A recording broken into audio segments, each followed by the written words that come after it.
السلام علیکم ګران دوستانو، امید لرم چې ټول به راته روغ جوړ او خوشحاله یاستئ.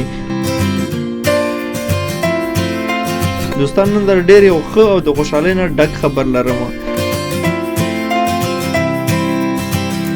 هغه دا دی چې رحمان الله ګربز او کریم جنت ځان ته په IPL 2020 کې 90% ځای جوړ کړو. نو دوی ځان ته په 2020 IPL کې ځای څنګه جوړ کړو؟ ګربز ته په 6 اورونو کې د 80 منډو هدف ورکړو.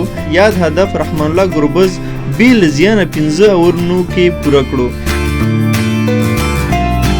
هغه وروسته بیا یې ورته یو اوور کې 14 منډو هدف ورکړو چې ګربز یاد هدف په 3 توپونو پوره کړو. او IPL اداره کارکونکو ویل ګربز IPL ته وړ شخص دی او انشاءالله په 2020 IPL کې به رحمان الله ګربز ولوبیږي.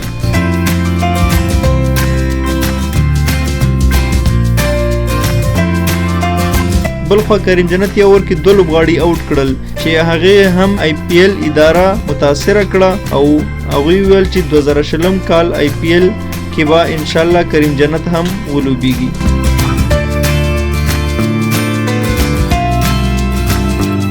دا و د نن ورځې ښه او ښکلی خبر. د نورو خبرونو دپاره زموږ دا چینل در سره سبسکرایب کړئ. مننه ډېره زیاته. الله مو مل شه.